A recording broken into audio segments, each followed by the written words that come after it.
नमस्कार दोस्तों, मैं हिमांशु पांडे आप सभी का आपके अपने YouTube चैनल स्ट्रगलगंज में हार्दिक स्वागत करता हूं।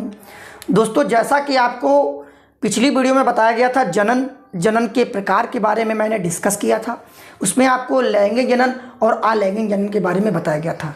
अगर अभी तक आपने वो वीडियो नहीं देखी है तो आप वीडियो में डिस्क्रिप्शन में जाकर वीडियो को देख सकते हैं।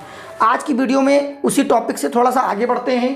क्लास 10th में आपका अध्याय 8 जीव जनन कैसे करते हैं, इसमें आपको मैंने लैंगिक जनन बताया था और अलैंगिक जनन बताया था। तो बच्चों, अलैंगिक जनन में आपको हम कुछ और आगे टॉपिक को लेकर चलते बढ़ाते हैं। जीवों में अलैंगिक जनन। बच्चों, जो जीवों में अलैंगिक जनन होता है, आपका अलैंगिक जनन निम्न विधियों द्वारा होता है। अब कौन कौन सी विधियां होती हैं अलैंगिक जनन के लिए?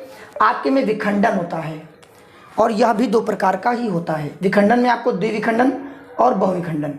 उसके बाद आपका मुकुलन, फिर आपका आता है पुनरुद्भवन, फिर आपका आता है कायिक जनन, फिर आपका आता है खंडन। दोस्तों, यहाँ पर समझने वाली बात यह है कि ये विधियाँ होती हैं। अलैंगिक जनन के बारे में आपको मैंने कल बताया था कि आ का मतलब क्या होता है बच्चों? अकेला।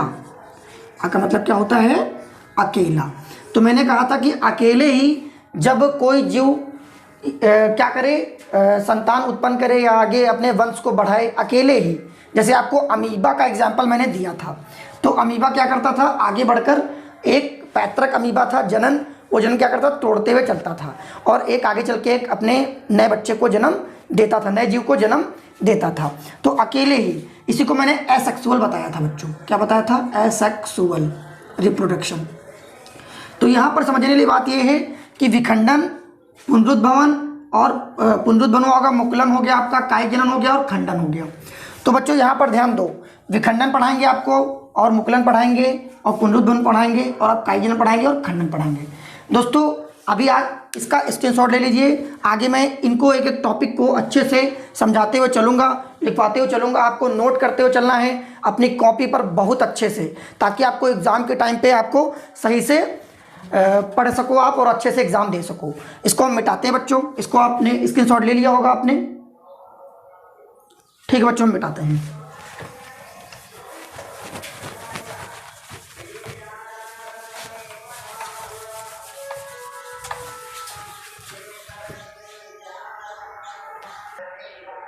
जैसा कि बच्चों आपको समझ में आ गया होगा और आपने स्क्रीनशॉट भी ले लिया होगा। आगे हम बात करने वाले हैं बच्चों कि इसमें आपका देखने को है विखंडन किसे कहते हैं। विखंडन के प्रकार कितने होते हैं? दो, मुख्यतः दो प्रकार है या दो प्रकार का होता है। तो सबसे पहले हम बात करेंगे बच्चों विखंडन की। विखंडन क्या है? इस विधि में एक कोशिकीय जीव जैसे अमीबा, आपका पैरामीशियम, अमीबा और पैरामीशियम समसूत्री विभाजन द्वारा दो या दो से अधिक जीवों में विभाजित हो जाते हैं या हो जाता है, जिसे हम लोग विखंडन कहते हैं, या दो प्रकार का होता है। तो कहीं ना कहीं वि प्लस खंडन, तो क्या होना? विखंडन होना। दो या दो से अधिक क्या होना? विखंडित हो जाता है या विभाजित हो जाता है, इसे हम लोग विखंडन कहते हैं। विखंडन दो प्रकार का होता है। सबसे पहले आपका आता है द्विविखंडन, फिर आपका आता है बहुविखंडन। तो बच्चों, द्विविखंडन क्या है? इस विधि में पैतृक, यहाँ पर पैतृक समझो।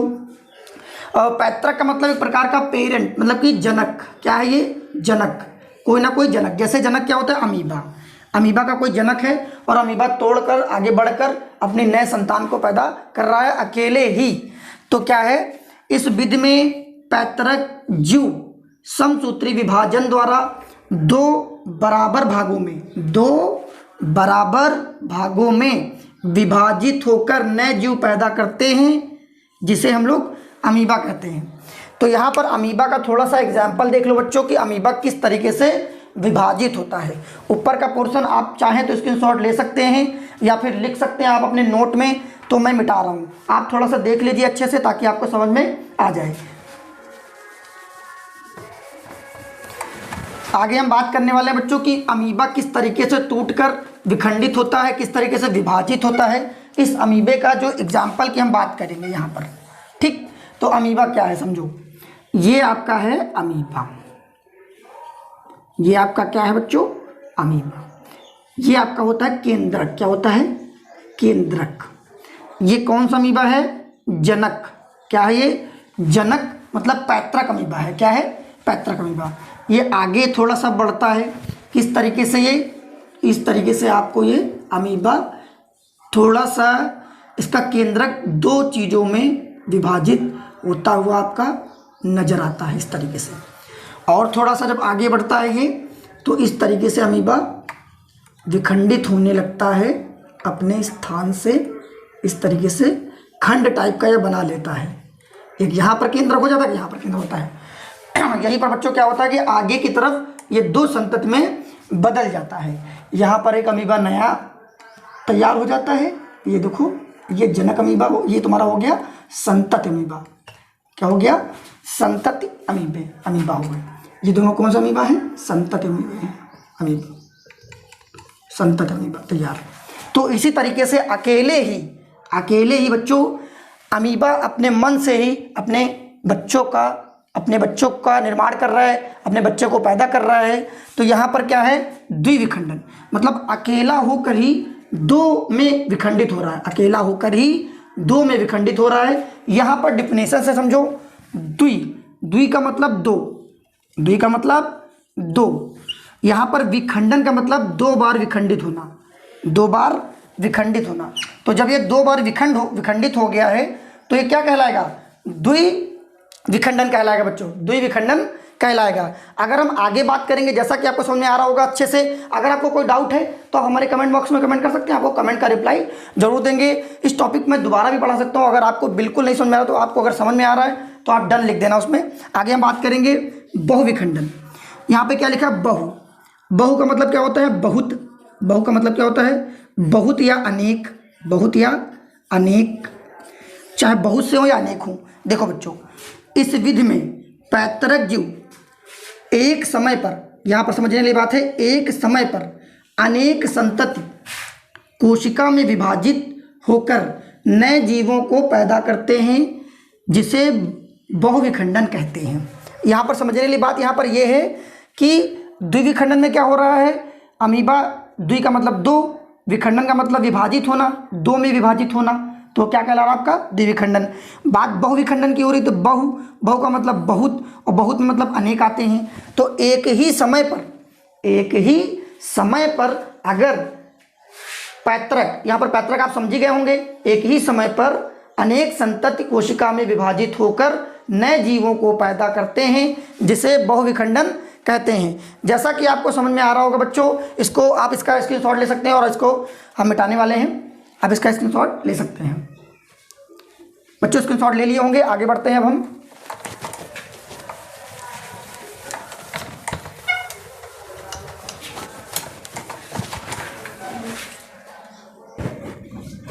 जैसा कि बच्चों आपको विखंडन, बहुविखंडन और द्विविखंडन आपको समझ में आ गया होगा। हम वीडियो में थोड़ा सा आगे बढ़ते हैं और जानते हैं अलैंगिक जनन की विधियों के बारे में। नंबर 2 पे आपकी आती है मुकुलन। इसको हम लोग बोलते हैं बडिंग। तो बच्चों यहाँ पर ध्यान दो कि बडिंग जो होती है, यह एक अलैंगिक जनन की एक विधि है। अलैंगिक जनन की एक विधि है। इस विधि में एक पैतृक, क्या होता है? पैतृक जनक जीव के शरीर पर एक बाहरी वृद्धि से एक छोटा सा उभरा सा भाग वहां पर क्या होता है? बन जाता है, जिसे मुकुल या कलिका कहते हैं।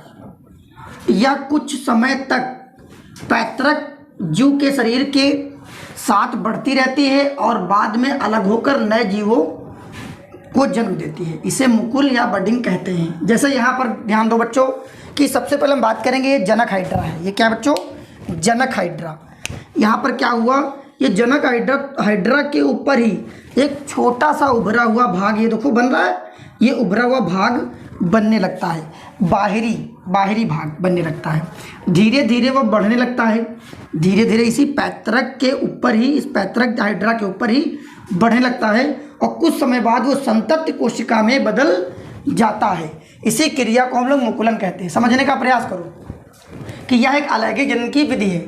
इस विधि में क्या होता है? पैतृक के ऊपर ही एक छोटा सा उभरा हुआ भाग बन जाता है और धीरे धीरे वो भाग बढ़ने लगता है, पैतृक जनक जो होता है उस जनक के साथ ही बढ़ने लगता है, और एक समय पर क्या होता है, उस पैतृक से अलग होकर वो एक संतति बन जाती है, एक बच्चे का जन्म हो जाता है वहाँ पे हाइड्रा का, नए हाइड्रा का।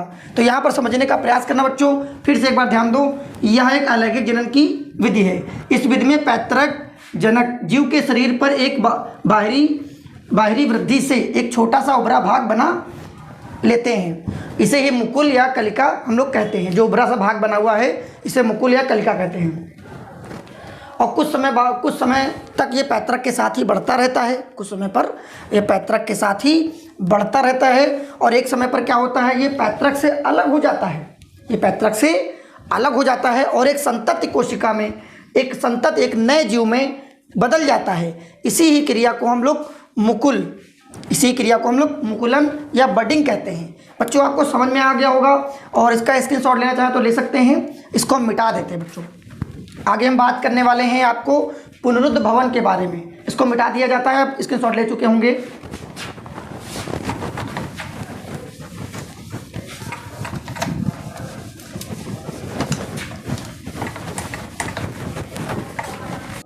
जैसा कि बच्चों आपको मुकुलन समझ में आ गया होगा, आपको मैंने पहले विखंडन द्विविखंडन सब कुछ बता दिया है और अच्छे से आपने नोट कर लिया होगा।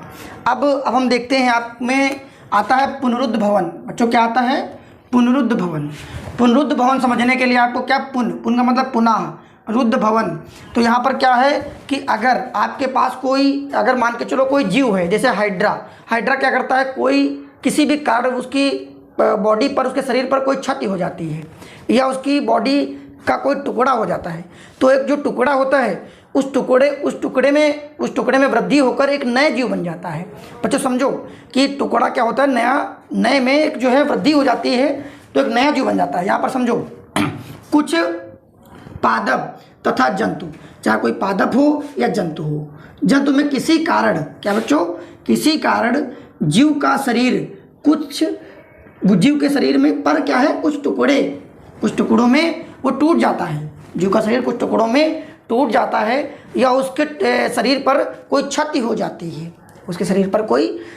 जाती है, और बाद में क्या होता है, यही जो टुकड़े होते हैं, ये क्षति हुआ जो स्थान होता है, ये टुकड़े होते हैं, ये वृद्धि करके नए जीव में विकसित हो जाता है, जिसे ही हम लोग क्या कहते हैं, पुनरुद्ध भवन कहते हैं या पुनर्जनन कहते हैं।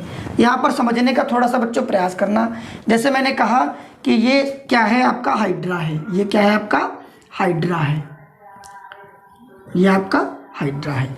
मान के चलो इसके ये टुकड़े हैं, क्या हो गए, ये एक टुकड़ा ये हो गया, एक टुकड़ा ये हो गया, एक टुकड़ा ये हो गया, ये क्या हो गया, 3 टुकड़ों में, यहाँ पर एक 3 टुकड़ों में आपका टूट गया, 3 टुकड़ों में ये टूट गया, ये टुकड़ा अलग हो गया, ये वाला, और ये वाला टुकड़ा क्षतिग्रस्त हो गया। तो क्या हो जाएगा, ये टुकड़े ऑटोमेटिक भर जाएंगे, 3 संतति बन जाएंगे बच्चों, 3 संतति बन जाएंगे। यहाँ पर 3 संतति तैयार हो जाएगी, यहाँ पर पुनर्जनन इनका हो जाएगा। अगर ये वाला चीज़ है तो नीचे का ये वैसे भर जाएगा, ऊपर का ऐसे संतति तैयार हो जाएगी। ये अगर नीचे का इस तरीके से है तो क्या होगा, ये ऊपर का ऐसे भर के आगे जाके इस तरीके से भर के, इस तरीके से 3 संतति ये तैयार हो जाएंगे। इसी तरीके से क्या होगा बच्चों, समझो फिर से, कुछ पादप या जंतु जो होते हैं उनके शरीर पर क्या छोटे छोटे टुकड़े हो जाते हैं किसी कारण, तो यही टुकड़े क्या होते हैं, वृद्धि करके नए जीव में बदल जाते हैं या विकसित हो जाते हैं। इसे हम लोग पुनर्जनन या पुनरुद्ध भवन कहते हैं। आई होप आपको समझ में आ रहा होगा बच्चों। आगे हम बात करेंगे कायिक जनन के बारे में, मोस्ट इंपॉर्टेंट टॉपिक। कायिक जनन क्या है, और कायिक जनन को आप लोग वर्धी जनन कहते हैं, वेजिटेटिव रिप्रोडक्शन, मतलब कि वेजिटेटिव रिप्रोडक्शन को बोलते हैं। कायिक का मतलब बच्चों समझो, कायिक, यहाँ पर हमने लिखा कायिक, क्या लिखा, कायिक। तो कायिक का मतलब होता है, कायिक का मतलब एक प्रकार का शरीर, क्या, शरीर, ठीक, शरीर। अब पौधे और कायिक जनन किस में होता है बच्चों, पौधों में होता है। कायिक जनन किस में होता है, पौधों में। तो पौधे में अगर बात करें, पौधे में बात करें कायिक का मतलब पौधे में शरीर की बात करें तो पौधे के शरीर पर क्या होता है, या तो उस पर जड़ होगा, उस पौधे में क्या होगा, जड़ होती है, उसमें तना होता है, उसमें पत्ती होती है, क्या होती है, उसमें तना होती है, उसमें पत्ती होती है। तो अगर जड़ के द्वारा, तना के द्वारा और पत्ती के द्वारा कोई ना कोई पौधा उगाया जाए या नया पौधा बनाया जाए तो ऐसी ही क्रिया को हम लोग कायिक जनन कहते हैं। इसका मतलब यहाँ पर ये समझ में आ रहा है कि जड़ के द्वारा भी पौधे उगाए जाते हैं, तना के द्वारा भी पौधे उगाए जाते हैं और पत्ती के द्वारा भी पौधे उगाए जाते हैं। ये आपका जो कायिक जनन होता है ये 2 प्रकार का होता है। तब तक आप लोग स्क्रीनशॉट ले लीजिए, आगे इसको मैं डिस्कस करने वाला हूँ कायिक जनन को बच्चों, तो इसको मिटा दिया जाए। आई होप आप लोग को समझ में आ रहा होगा और आपने स्क्रीनशॉट ले लिया होगा।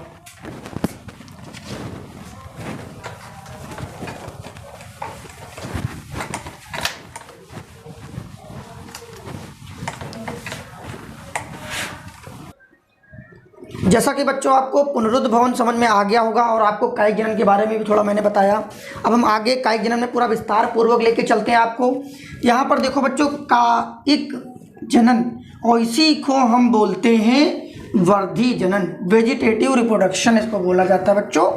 कायिक का मतलब, इक का मतलब शरीर, आपको मैंने बताया था अभी शरीर क्या, वो आपको बताया शरीर क्या होते हैं पौधे के, जड़ तना पत्ती, जड़ तना पत्ती। तो अगर जड़ तना पत्ती के द्वारा कोई पौधा बनाया जाए या उगाया जाए, जड़ तना पत्ती के द्वारा अगर कोई पौधा बनाया जाए या उगाया जाए तो उसे हम लोग कायिक जनन कहते हैं। यहाँ पर देखो लिखा हुआ है, अलैंगिक जनन की वह विधि जिसमें पौधे के शरीर जैसे जड़ तना पत्ती, जैसे जिसमें पौधे के शरीर जड़ तना पत्ती आदि के द्वारा पौधे उत्पन्न हों उसे कायिक जनन कहते हैं। यह 2 प्रकार का होता है बच्चों, समझो। यहाँ पर अगर जड़ तना पत्ती के माध्यम से कोई पौधा उगाया जाए, जड़ के माध्यम से उगा लिया जाए, बहुत सारे बच्चे जड़ के द्वारा और पत्ती के द्वारा और तने के द्वारा पौधे उगाए जाते हैं, तो इसी प्रोसेस को हम लोग कायिक जनन या वर्धी जनन कहते हैं। यहाँ पर बच्चों ध्यान देने वाली बात यह है कि कायिक जनन 2 प्रकार के हैं। कितने प्रकार के हैं? 2 प्रकार के। एक होता है कृत्रिम, क्या होता है? एक कृत्रिम, एक होता है प्राकृतिक कायिक जनन, एक होता है कृत्रिम कायिक जनन। तो यहाँ पर क्या समझो कि जो प्राकृतिक कायिक जनन होता है, तो प्राकृतिक आपको नेचर की बात करें तो नेचर में क्या होता है बच्चों, जड़ के द्वारा पौधे उगाए जाते हैं, आपके तने के द्वारा पौधे उगा लिए जाते हैं और पत्ती के माध्यम से पौधे उगा लिए जाते हैं। ये सब आपका प्राकृतिक है, नेचुरल है। आगे हम बात करेंगे कृत्रिम की। अगर हम बात करें तो यहाँ पर समझो कलम लगाना, दाब लगाना। तो यहाँ पर समझने वाली बात बच्चों ये है कि कलम लगाना और दाब लगाने की अगर हम बात करेंगे, कलम लगाना और दाब लगाने की अगर हम लोग बात करेंगे तो यहाँ पर समझने का प्रयास करो कि कलम लगाना क्या होता है। अगर हम बात करें कलम, किसकी बात करें? कलम। तो कलम क्या होता है? ऐसे मान के चलो कि आपने गुलाब का पौधा देखा होगा बच्चों।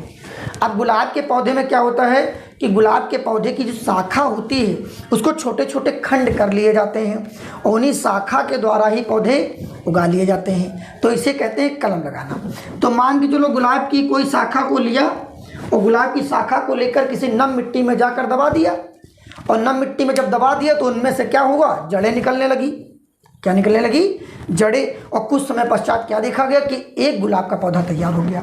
तो यहाँ पर यह सोचने वाली बात है, जिस पौधे से की शाखा थी, जिस पौधे की शाखा थी उस शाखा को नम मिट्टी में लगाया गया था और जिस पौधे की शाखा हम लाए थे और सेम टू सेम वही पौधा, दूसरा पौधा तैयार होगा, सेम टू सेम वही पौधा।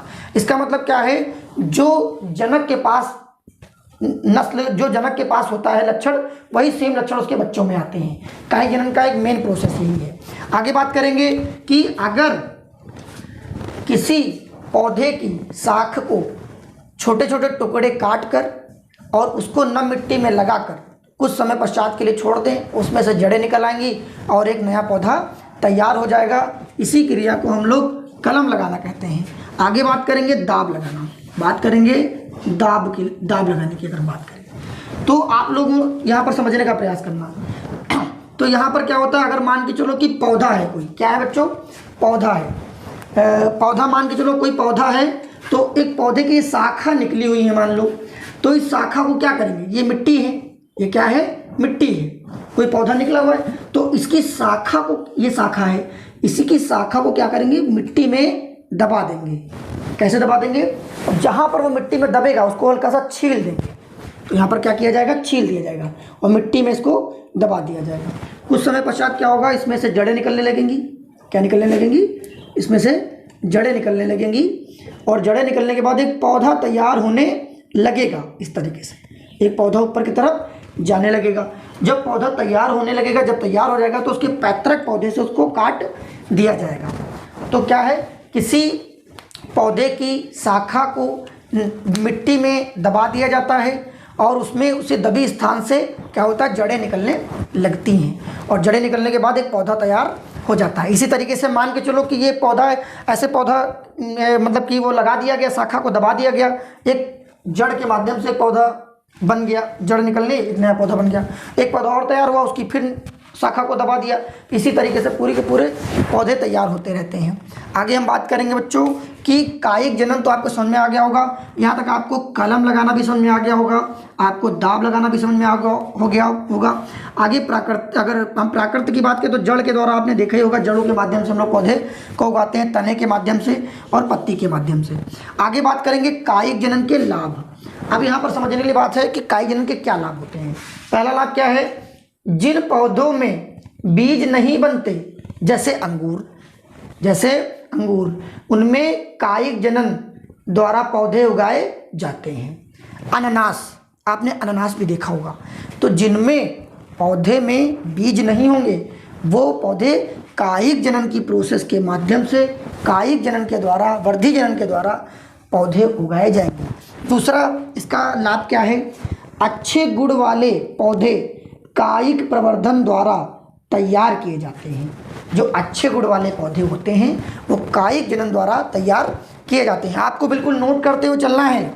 आगे बात करेंगे बच्चों कायिक जनन, तीसरा नंबर पे कायिक जनन द्वारा पौधे में नस्ल सुधार किया जाता है। कायिक जनन द्वारा पौधे में नस्ल सुधार किया जाता है, मतलब बहुत सारे पौधों की नस्ल को सुधारा जाता है कायिक जनन के द्वारा। चौथा लाभ क्या है, अनुपयोगी तथा बेकार। आपने जंगलों में देखा होगा, बहुत सारे बेकार पौधे होते हैं, अनुपयोगी होते हैं। उनको उपयोगी बनाना, उनको लाभदायक बनाना, उनको लाभदायक बनाना, उन पौधों को कायिक जनन के द्वारा उपयोगी बनाया जाता है, लाभदायक बनाया जाता है। तो ये हो गए आपके लाभ।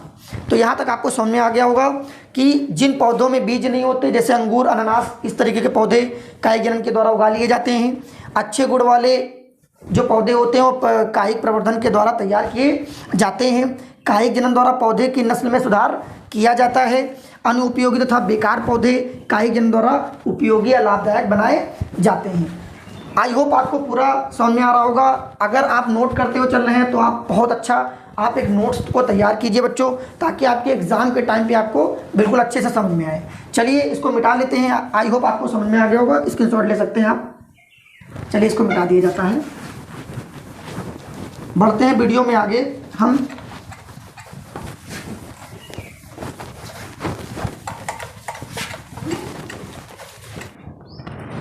जैसा कि बच्चों आपको हमने बताया कि कायिक जनन के बारे में बिल्कुल अच्छे से समझ में आ गया होगा। आगे हम बात करने वाले हैं खंडन के बारे में। एक विधि है खंडन। तो खंडन तो खंड हो जाना, क्या हो जाना, खंड हो जाना। खंड की क्या मतलब, तंतु। क्या, खंड का मतलब तंतु। तो तंतु क्या होते हैं, अलग अलग टुकड़ों में विभक्त हो जाते हैं और विभक्त होने के बाद वही जो टुकड़े होते हैं वह वृद्धि कर लेते हैं और नए पौधे का निर्माण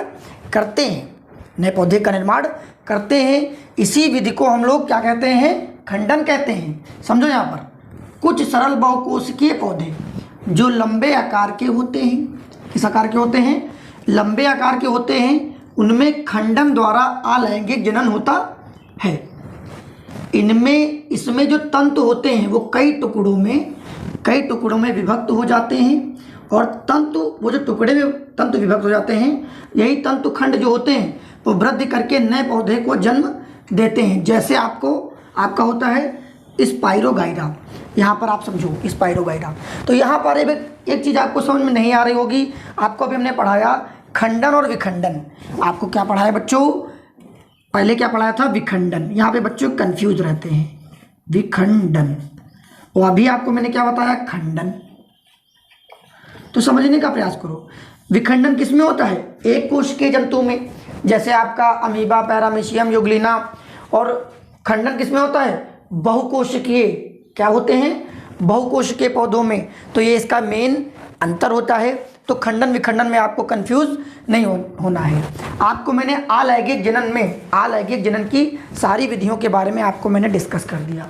जैसे आपका विखंडन हुआ, विखंडन के तुम्हारा 2 प्रकार होते हैं, एक द्विविखंडन, बहुविखंडन। इसके अलावा हम आगे क्या बात करें, मुकुलन की बात की, पुनरुद्भवन की बात की, कायिक जनन की बात की, बच्चों हमने खंडन की बात की, सभी कुछ हमने डिस्कस कर दिया। आई होप आपको समझ में आ गया होगा। अभी भी अगर आपको कोई डाउट होता है तो आप हमारे कमेंट बॉक्स में कमेंट कर सकते हैं। ठीक है दोस्तों, मिलते हैं नेक्स्ट वीडियो में, तब तक के लिए धन्यवाद। एक नए टॉपिक के साथ अगला टॉपिक आपको हम पढ़ाने वाले हैं बच्चों, परागण। क्या पढ़ाने वाले हैं? परागण। तो आप जितना मैंने लिखवाया है पूरा का पूरा नोट्स कॉपी में उतार लीजिए, और बहुत ही अच्छी लैंग्वेज में आपको बहुत इजी तरीके से मैं पढ़ाने की कोशिश कर रहा हूँ। आपको एक एक चीज़ को नोट करते हुए चलना है। ठीक है दोस्तों, मिलते हैं नेक्स्ट वीडियो में, तब तक के लिए धन्यवाद।